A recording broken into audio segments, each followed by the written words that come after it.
Hi, I'm Dan. This is my dad, Randy. I speak for him. You want me to introduce myself? Oh, sorry. I'm the parental unit of this fine young Homo sapien.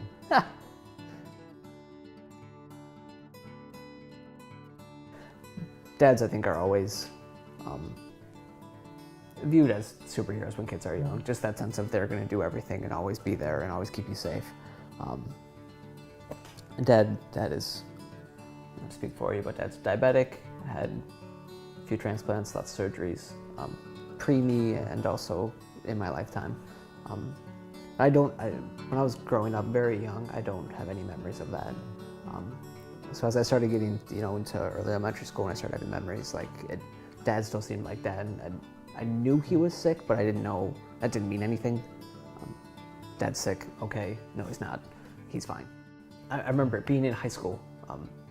Dad taught at the high school I went to and I was in study hall and I got called down to the office. And, principal gets me very concerned, like, hey, your dad collapsed. I was like, okay, that happens, no big deal. So I go over and you'll see him and I'm talking with Dad on the ground. Yeah. You okay? Yeah. And I was like, all right, I'm gonna go back to class. He's like, all right. When I go back to class, the ambulance comes through and all the kids are up in the window, what's going on? I'm like, oh, it's for my dad. He does that. He just goes to the hospital all the time. It was such a normal thing to expect Dad to die. That almost became a norm. I remember Mom picking us up, taking us down there. And Dad's pretty dark-skinned, which I don't know why that always sticks out to me, but I remember walking into his hospital room and just being crushed.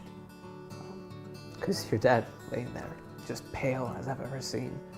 These tubes, wires running away from him. And, able to roll his head over and look at me and not move much else. I remember scared to go by you. Because I didn't believe you were my dad. It's a hard one. Yeah. So I remember going through elementary school, through middle school, through high school. One, not expecting you to be there when I graduated. I give a lot of credit to my wife for holding the family together.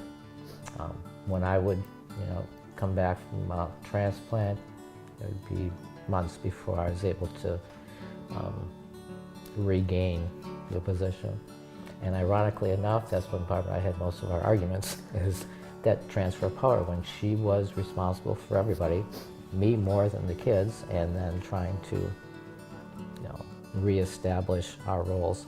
And so all three of our boys were impacted by that. Number one, I would say that all of them have become kinder people because of going through that, more compassionate.